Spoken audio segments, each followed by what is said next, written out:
Welcome back to our channel. ಇವತ್ತು ನಾವ್ ಎಲ್ಲಿ ಹೊಂಟಿವ ಗಮ್ಯ? ಎಲ್ಲಿ ಹೊಂಟಿವ ಹೇಳು?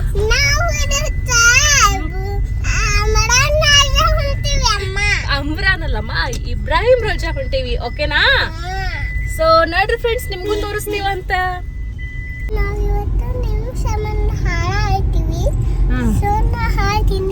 ಓಕೆ, ಹಾಡು ಪುಟಾಣಿ.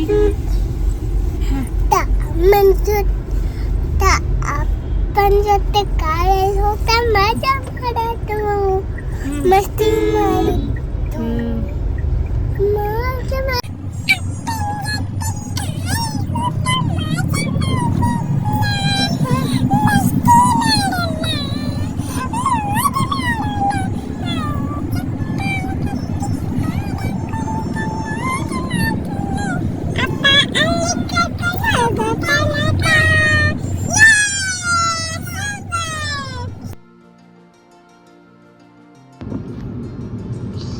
ಫ್ರೆಂಡ್ಸ್ ನಾವತ್ತು ಮಿಡನ್ನ ಬೈತಾಡು ಇವತ್ತು ನಾವು ಹೋಗೋಣ ಪಿಂಪಿಂ ಮತ್ತು ಜೊತೆ ಹೋಗೋಣ.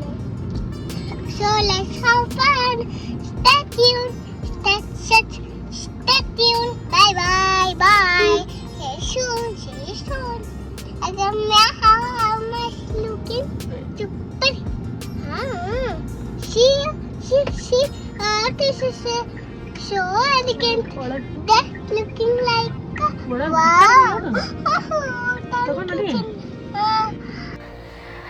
ನೋಡ್ರಿ ಫ್ರೆಂಡ್ಸ್, ಫೈನಲಿ ನಾವು ಬಂದಿದ್ದೀವಿ. ಎಲ್ಲಿಯಪ್ಪ ಅಂದ್ರೆ ನಮ್ಮ ಬಿಜಾಪುರದ ಇಬ್ರಾಹಿಂ ರೋಜಾ. ಹೌದು ಫ್ರೆಂಡ್ಸ್, ಇದನ್ನ ಸೌತ್ ಬ್ಲ್ಯಾಕ್ ತಾಜ್ ಮಹಲ್ ಅಂತಾನು ಕರೀತಾರ. ಬರ್ರಿ ಒಳಗೆ ಹೋಗೋಣಂತ. ಏನೆಲ್ಲ ಸ್ಪೆಷಾಲಿಟಿ ಐತಿ, ಆಮೇಲೆ ಇದನ್ನ ಯಾರು ನಿರ್ಮಾಣ ಮಾಡಿದ್ರು, ಇದರ ಶೈಲಿ ಏನು ಅಂತ ನೋಡ್ಕೊಂಡು ಬರೋಣ. ಹಾಗೆ ಬುಕ್ಕಿಂಗ್ ಕೌಂಟರ್ ಒಳಗೆ ನೋಡ್ಬೋದು 25 rupees Indians and 300 for foreigners.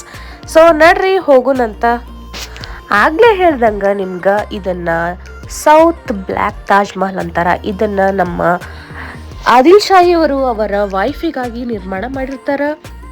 ನೋಡ್ಬೋದು ಎಷ್ಟು ಚಂದ ಐತೆ ಅಂತ. ಇದು ಸೊ ಮೇನ್ ಗೇಟು. ಇದು ಟೋಟಲಿ ಯಾವ ಥರ ಬಿಲ್ಡ್ ಮಾಡ್ಯಾರಂದ್ರೆ ಫುಲ್ ಸ್ಕ್ವೇರ್ ಒಳಗೈತಿ. ಇದ್ರ ಒಳಗೆ ಸ್ಟೋರ್ ರೂಮ್ ಆಗಿರ್ಬೋದು, ಅಡುಗೆ ಮನೆ ಆಗಿರ್ಬೋದು, ರೆಸ್ಟ್ ರೂಮ್ ಆಗಿರ್ಬೋದು, ಸ್ವಿಮ್ಮಿಂಗ್ ಪೂಲ್, ಕಾರಂಜಿ ಮತ್ತು ಸೈನಿಕರಿಗೆ ರೆಸ್ಟ್ ಮಾಡೋಕ್ಕೆ ಕುದುರೆಗಳು ಎಲ್ಲನೂ ಇಲ್ಲಿ ಒಳಗಡೆ ಮಾಡಿರ್ತಾರೆ. ಸೊ ನೋಡ್ಬೋದು ಇದು ಮೇನ್ ಎಂಟ್ರೆನ್ಸ್ ಡೋರ್ ಎಷ್ಟು ಗಟ್ಟಿಯಾಗೈತಿ ಅಂತ ಹೇಳಿ. ಸೊ ಬೇಸಿಕಲಿ ಇದ್ರ ಡಿಸೈನ್ ಬಂದ್ಬಿಟ್ಟು ಇಂಡೋ ಇಸ್ಲಾಮಿಕ್ ಒಳಗೆ ಮಾಡ್ಯಾರ. ಸೊ ಇದನ್ನು ಯಾವಾಗ ನಿರ್ಮಾಣ ಮಾಡ್ಯಾರಂದ್ರೆ 1427 ನಿರ್ಮಾಣ ಮಾಡ್ಯಾರ. ಸೊ ನೋಡ್ಬೋದು ಫಸ್ಟಿಗೆ ಮೇನ್ ಗೇಟ್ ಇಷ್ಟೊಂದು ದೊಡ್ಡದಾಗೈತಿ, ಗುಮ್ಮಟ ಆಕಾರ ಒಳಗೈತಿ. ಆ್ಯಂಡ್ ಇಷ್ಟು ಗಟ್ಟಿಯಾಗೈತಿ ಇನ್ನೂ ಅಂದ್ರೆ ಹೇಳೋಕ್ಕಾಗಲ್ಲ, ಅಷ್ಟು ಮಸ್ತ್ ಐತಿ ಇನ್ನೂ. ಸೊ ಮುಂದ್ಗಡೆ ಹೋದಂಗೆ ನಿಮ್ಗೆ ಎಕ್ಸ್ಪ್ಲೇನ್ ಮಾಡ್ತೀನಿ. ಸೊ ನೋಡ್ಬೋದು ಇದನ್ನು ಗುಮ್ಮಟ ಆಕಾರದ ಒಳಗೈತಿ. ಅದಾದಮೇಲೆ ಲೆಫ್ಟ್ ಸೈಡು ಅವರ ಸಮಾಧಿಯ ಇರುವಂಥ ಜಾಗ. ಆಮೇಲೆ ರೈಟ್ ಸೈಡು ಇದು ಪ್ರೇಯರ್ ಹಾಲ್ ಅಂದರೆ ಮಸೀದಿ. ಓಕೆನಾ? ಸೊ ಇಲ್ಲಿ ಕೆಳಗಡೆ ನೋಡ್ಬೋದು ಇದೆಲ್ಲ ಇಷ್ಟು ತಂಪಿರುತ್ತಂದ್ರೆ ಅಲ್ಲಿ AC ಅದಕ್ಕೂ ಹತ್ತಂಗಿಲ್ಲ, ಅಷ್ಟು ತಂಪಿರ್ತೈತಿ. So this is entrance. ನೋಡ್ಬೋದು ಅಲ್ಲಿನೂ ಮೇಲ್ಗಡೆನೂ ಸೈನಿಕರು ಎಲ್ಲರೂ ಇರ್ತಿದ್ರು. ಆಮೇಲೆ ಇಲ್ಲಿ ಕುದುರೆಗಳು ಕಟ್ತಿದ್ರು. ಆಮೇಲೆ ಕೆಳಗಡೆ ಸ್ಟೋರ್ ರೂಮ್ಸ್, ರೆಸ್ಟ್ ರೂಮ್ಸ್ ಥರ ಇರ್ತಿತ್ತು. ಸೊ ನೋಡ್ಬೋದು ಈ ಥರ ಕಮಲದ ದಳಗಳನ್ನು ಹೊಂದಿರುವಂತಹ ಡಿಸೈನ್ಗಳದಾವು. ಸೊ ಇದು ಬೇಸಿಕಲಿ ಏನಪ್ಪ ಅಂದ್ರೆ ಇಂಡೋ ಇಸ್ಲಾಮಿಕ್ ಒಳಗೆ ಮಾಡ್ಯಾರ. ಸೊ ನೋಡ್ಬೋದು ಇದು ಸಿಮಿಲರ್ ಟು ಗೋಲ್ ಗುಂಬಜ್. ನೋಡ್ಬೋದು ಇದರ ವಿನ್ಯಾಸ ನೋಡ್ಬೋದು. ಗೋಲ್ ಗುಂಬಜ್ ಒಳಗೂ ಇದೇ ಥರ ಡಿಸೈನ್ಸ್ ಅದಾವು, ನೀವು ನೋಡ್ಬೋದು. ಆಮೇಲೆ ಏನಪ್ಪ ಅಂದ್ರೆ ಇದ್ರ ಸೈಡಿಗೆ ಏನಂದ್ರೆ 4 ಸಣ್ಣ ತೆಳ್ಳಗಿರುವಂಥ ಮಿನಾರ್ಗಳದಾವು. ಬಟ್ ಗೋಲ್ ಗುಂಬಜ್ ಒಳಗೆ ದಪ್ಪ ಅಂತ ಹೇಳಿ ಮಿನಾರ್ಗಳದಾವು, ನೀವು ಅಬ್ಸರ್ವ್ ಮಾಡ್ಬೋದು. ಸೊ ಇದು ನೋಡ್ಬೋದು. ಈಗ ಪ್ರೇಯರ್ ಹಾಲ್ ಒಳಗೆ ಹೋಗೋಣ ಅಂದರೆ ಮಸೀದ್ ಒಳಗೆ ಹೋಗೋಣ ಅಂತ. ನೋಡ್ಬೋದು ನೀವು ಎಷ್ಟು ಚಂದ ಅವಾಗಿನ ಕಾಲದಾಗ ಆರ್ಕಿಟೆಕ್ಚರ್ ಎಷ್ಟು ಮಸ್ತ್ ಡಿಸೈನ್ಸ್ ಆಗಿರ್ಬೋದು, ಎಷ್ಟು ಎಲಿಗೆಂಟ್ ಆಗಿದಾವಲ್ಲ. ನನಗಂತೂ ಭಾಳ ಖುಷಿ ಆ್ಯಂಡ್ ಪ್ರೌಡ್ ಫೀಲ್ ಆಗ್ತದೆ. ನಮ್ಮ ಊರೊಳಗೆ ಇಷ್ಟೆಲ್ಲ ಏನಂದ್ರೆ ಹಿಸ್ಟಾರಿಕಲ್ ಪ್ಲೇಸಸ್ ಅದಾವು, ಮೊನೊಮೆಂಟ್ಸ್ ಅದಾವು ಅಂತ ಹೇಳಿ. ನೋಡ್ಬೋದು ಈ ಥರ ಗುಮ್ಮಟ ಆಕಾರದೊಳಗೆ ಅದಾವು. ಒಂದು ಸ್ವಲ್ಪನೂ ಸೈಜ್ ಒಳಗಾಗಿರ್ಬೋದು, ಡಿಸೈನ್ ಒಳಗೆ ಇಷ್ಟು ಒಂದು ಸ್ವಲ್ಪ ಫರಕಿಲ್ಲ. ಅದಾದಮೇಲೆ ಇಲ್ಲಿ ಮೇಲ್ಗಡೆ ಹತ್ಕೊಂಡು ಹೋಗ್ಬೋದಿತ್ತು. ಬಟ್ ಇವಾಗ ಏನಂದ್ರೆ ಇದನ್ನೆಲ್ಲ ಲಾಕ್ ಮಾಡ್ಯಾರ. ಯಾಕಂದ್ರೆ ಟೂರಿಸ್ಟ್ಗಳು ಬಂದವರೆಲ್ಲ ಸುಮ್ಮನೆ ಇರಲ್ಲ, ಅದಕ್ಕೆ ಅದನ್ನೆಲ್ಲ ಬ್ಲಾಕ್ ಮಾಡಿಬಿಟ್ಟಾರ. ಮೇಲೆ ಏರ್ ಹೋಗಂಗೆ ಇಲ್ಲ ಇವಾಗ. ಸೊ ನೋಡ್ಬೋದು ಈ ಥರ ಅದಾವೆ, ಎಷ್ಟು ಚೆಂದ ಅದಾವಲ್ಲ ಕಂಬಗಳು, ಎಷ್ಟು ದಪ್ಪ ಗಟ್ಟಿ ಅದಾವೆ. ಇದು ಏನಂದ್ರೆ ಏನೂ ಆಗಲ್ಲ, ಇನ್ನೂ ಭಾಳ ಅಂದ್ರೆ ವರ್ಷಗಳೇ ಇರ್ತಾವಂತ ಹೇಳ್ಬೋದು. ಸೊ ನೋಡ್ಬೋದು, this is the main prayer ಹಾಲ್. ಇಲ್ಲಿ ಎಲ್ಲರೂ ಬಂದು ಫೋಟೋ ತಗೊಳತಿದ್ರು, ಅಷ್ಟು ಮಸ್ತ್ ಐತಿ ಇಲ್ಲಿ. ಆ್ಯಂಡ್ ಹೇಳ್ಬೇಕಂದ್ರೆ ಇಲ್ಲಿಂದನೇ ಸ್ಟ್ರೇಟ್ ನೋಡಿದ್ರೆ ಅವ್ರ ಸಮಾಧಿನೂ ಕಾಣಿಸ್ತೈತಿ. ಆ್ಯಂಡ್ ಇಲ್ಲಿ ಪ್ರೇಯರ್ ಮಾಡೋದು ನೋಡಕತ್ತಿದ್ದೆ ನಾನು, ಎಷ್ಟು ಗಟ್ಟಿ ಅದಾವ, ಎಷ್ಟು ಮಸ್ತ್ ಅದಾವ ಅಂತ ಹೇಳಿ. ಸೊ ಇದಾದಮೇಲೆ ಏನಂದ್ರೆ ಇದರ ಡಿಸೈನ್ ಬಗ್ಗೆ ಮಾತಾಡೋದಾದ್ರೆ, ಇದು ಸಿಮಿಲರ್ ಟು ಗೋಲ್ ಗುಂಬಜ್. ಅಲ್ಲಿನೂ ಈ ಥರನೇ ವಿನ್ಯಾಸ ಐತಿ. ಆಮೇಲೆ ಎಷ್ಟು ಚಂದ ಎಲಿಗೆಂಟಾಗಿ ವರ್ಕ್ ಮಾಡ್ಯಾರ, ನಂಗಂತೂ ಭಾಳ ಖುಷಿ ಅನ್ನಿಸ್ತು. ಅದಾದಮೇಲೆ ಅದರ ಅಪೋಸಿಟೇ ಅವರ ಸಮಾಧಿ ಅದ. ಸೊ ಅವ್ರದ್ದು, ಇಬ್ರಾಹಿಂ ರೋಜಾ ಅವ್ರದ್ದು, ಅವ್ರ ವೈಫ್ದು ಮತ್ತು ಕೆಲವೊಬ್ಬರು ಅವರ ಫ್ಯಾಮಿಲಿ ಮೆಂಬರ್ಸ್ದು ಅಲ್ಲಿ ಐತೆ ಅಂಥೇಳಿ ಐತಿ. ಸೊ ನಾನು ಎಕ್ಸಾಕ್ಟ್ ಇನ್ಫಾರ್ಮೇಷನ್ ಅಂತ ಹೇಳಕ್ಕೆ ಆಗಲ್ಲ, ಯಾಕಂದರೆ ನಾನು ವಿಕಿಪೀಡಿಯಾದಿಂದ ನೋಡಿನಿ ತಿಳ್ಕೊಂಡೆ. ಆ್ಯಕ್ಚುಲಿ ನಾನು ಗೈಡ್ನ ಕೇಳಿದೆ ಅಲ್ಲಿ, ಬಟ್ ಇವಾಗ ಅವೈಲೇಬಲ್ ಇಲ್ಲ ಅಂದರು. ಬಿಜಾಪುರದಾಗ ಕೇವಲ 6 ಜನನೇ ಅದಾರಂತ, ಅದು ಗೋಲ್ ಗುಂಬಜ್ದಾಗೆ ಇರ್ತಾರಂತವರು. ಸೊ ಈ ಕಡೆ ಬರೋಂಗಿಲ್ಲ ಅಂತ. ಅದಾದಮೇಲೆ ನಾನೇ ಸ್ವಲ್ಪ ಸ್ಟಡಿ ಮಾಡಿ ನೋಡಿಕೊಂಡೆ. ಅದಾದಮೇಲೆ ಈ ಕಡೆ ಬಂದೆ ಸಮಾಧಿ ಹತ್ರ. ಸೊ ಇದಂತೂ ಇಷ್ಟು ಚಂದ ಆರ್ಚ್ ಅದಾವು, ಇಷ್ಟು ಚಂದ ವರ್ಕ್ ಮಾಡ್ಯಾರಂದ್ರೆ ಇಷ್ಟು ಬ್ಯೂಟಿಫುಲ್ಲಾಗಿ ಕಾಣಿಸ್ತೈತಿ ಅಂತ ಹೇಳಿದ್ರೆ ಭಾರಿ ಮಸ್ತ್ ಅದಾವೆ. ನೋಡ್ಬೋದು ಎಷ್ಟು ಚಂದ ಅವಾಗಿನ ಕಾಲದಾಗ ನಿರ್ಮಾಣ ಮಾಡ್ಯಾರ, ನಂಗಂತೂ ಭಾಳ ಇಷ್ಟ ಆಯಿತು. ಅದಾದಮೇಲೆ ನೋಡ್ಬೋದು ಇಲ್ಲೆಲ್ಲ ಸ್ವಲ್ಪ ಬ್ರೇಕ್ ಆಗಕತ್ತಾವು, ನಂಗಂತೂ ಭಾಳ ಫೀಲ್ ಆಯಿತು. ಯಾಕಂದರೆ ಟೂರಿಸ್ಟ್ಗಳು ಬಂದ್ರೆ ಸುಮ್ಮ ಇರಂಗಿಲ್ಲ, ಏನಾರ ಕಾರ್ಬಾರ್ ಮಾಡ್ತಿರ್ತಾರೆ. ಅದಾದಮೇಲೆ ಇಲ್ಲಿ ಅವರ ಬರೆದಂಥ ಲಿಪಿಗಳು ನೋಡ್ಬೋದು.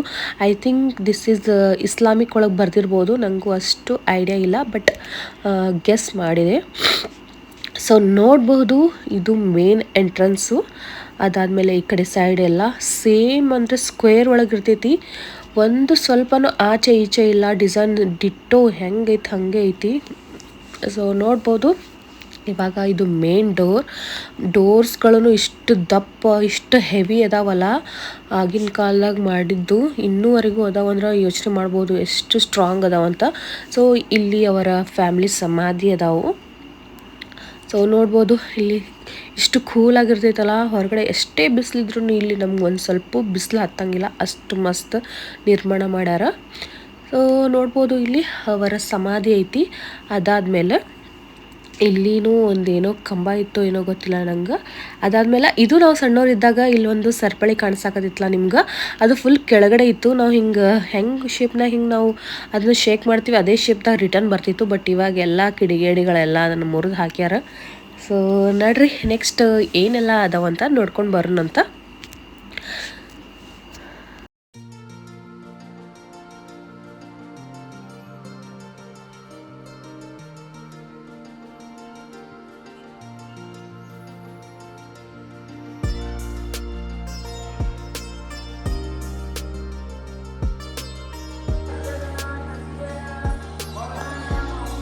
ಇವಾಗ ನಾನು ಹೊರಗಡೆ ಬರಾಕತ್ತೀನಿ, ಮಸ್ತ್ ಕೂಲ್ ಅದ. ನಮ್ಮ ಅಕ್ಕಮ್ಮೆ ಅಂತೂ ನಮ್ಗೆ ಕೋಆಪ್ರೇಟ್ ಮಾಡಲ್ಲ, ಇವತ್ತು ಹೋಗೋದು ಮನೇನಂತ. ಅದಾದಮೇಲೆ ಇಲ್ಲಿ ಫುಲ್ ಬಿಸಿಲಿದ್ದಂಗೆ ಮಾತ್ರ ನೀವು ಸಾಕ್ಸ್ ಹಾಕ್ಕೊಂಡು ಬರಲೇಬೇಕು, ಯಾಕಂದರೆ ಚಪ್ಪಲಿ ಹೊರಗಡೆ ನಿಮ್ಗೆ ಬಿಡಕ್ಕೆ ಹೇಳ್ತಾರೆ. ಸೊ ಅಲಾವಿಲ್ಲ. ಆ್ಯಂಡ್ ಫುಡ್ನೂ ಅಲಾವ್ ಇರೋಂಗಿಲ್ಲ. ಸೊ ಕ್ಲೀನ್ ಆ್ಯಂಡ್ ಚಲೋತ್ತಾಗೆ ಮೇಂಟೈನ್ ಮಾಡ್ಯಾರ ಈಗ. ಸೊ ಈ ಕಡೆಯಿಂದ ಹೋದ್ರೂ ನಾವು ಮೇಲ್ಗಡೆನೂ ಎಂಟ್ರಿ ಇರ್ತೈತಿ, ಹೋಗಿ ಫೋಟೋಸ್ ತೆಗ್ಸ್ಕೊಬೋದು. ಆ್ಯಂಡ್ ಈ ಥರ ಕಾಣಿಸ್ತೈತಿ ಫುಲ್ ಸೈಡ್, 4 ದಿಕ್ಕಿಗೂ ಈ ಥರ ಐತಿ. ಸೇಮ್ ಆರ್ಚ್, ಸೇಮ್ ಕಂಬಗಳು, ಸೇಮ್ ಡಿಸೈನ್. ಸೊ ಈ ಥರ ಇತ್ತು ಫ್ರೆಂಡ್ಸ್. ನೀವು ಕೇಳಿಸ್ಕೋಬೋದು, ಇಷ್ಟು ಗಿಳಿಗಳು ಪಾರಿವಾಳ ಇರ್ತಾವಲ್ಲ, ಕೇಳಕ್ಕೆ ಅದ್ರ ಸೌಂಡ್ ಇಷ್ಟು ಮಸ್ತ್ ಅನ್ನಿಸ್ತೈತಿ ಇಲ್ಲಿ. ಅದಾದಮೇಲೆ ನಾನು ಸ್ವಲ್ಪ ಇನ್ಸ್ಟಾಗ್ರಾಮಿಗೆ ರೀಲ್ಸ್ ಮತ್ತು ಫೋಟೋಸ್ನ ಕ್ಲಿಕ್ ಮಾಡಿಸ್ಕೊಂಡೆ. ಸೊ ಯಾರೂ ಇನ್ನೂ ನನ್ನ ಇನ್ಸ್ಟಾಗ್ರಾಮ್ ID ಫಾಲೋ ಮಾಡೋಕತ್ತಿಲ್ಲ, ಜಲ್ದಿ ಫಾಲೋ ಮಾಡಿರಿ. ಆ್ಯಂಡ್ ಈ ಚಾನಲ್ ಇನ್ನೂ ಯಾರೆಲ್ಲ ಸಬ್ಸ್ಕ್ರೈಬ್ ಮಾಡಿಲ್ಲ, ಜಲ್ದಿ ಸಬ್ಸ್ಕ್ರೈಬ್ ಮಾಡಿರಿ.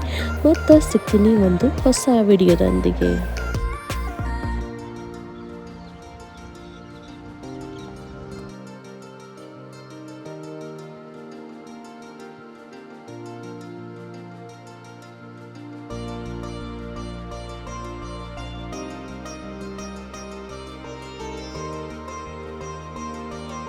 ಸೊ ನೋಡಿದ್ರಲ್ಲ ಫ್ರೆಂಡ್ಸ್, ಇದಾಗಿತ್ತು ನಮ್ಮ ಇಬ್ರಾಹಿಂ ರೋಜಾದ ವಿಡಿಯೋ. ಐ ಹೋಪ್ ನಿಮ್ಗೆ ಇಷ್ಟ ಆಗಿತ್ತು ಅನ್ಕೋತೀನಿ. ಇಷ್ಟ ಆದರೆ ಇನ್ನೂ ನನ್ನ ಚಾನಲ್ ಯಾರೆಲ್ಲ ಸಬ್ಸ್ಕ್ರೈಬ್ ಮಾಡಿಲ್ಲ ಜಲ್ದಿ ಸಬ್ಸ್ಕ್ರೈಬ್ ಮಾಡಿರಿ. ಮತ್ತೆ ಒಂದು ಹೊಸ ವಿಡಿಯೋದೊಂದಿಗೆ ಸಿಗ್ತೀನಿ. ಟೇಕ್ ಕೇರ್, ಬಾಯ್.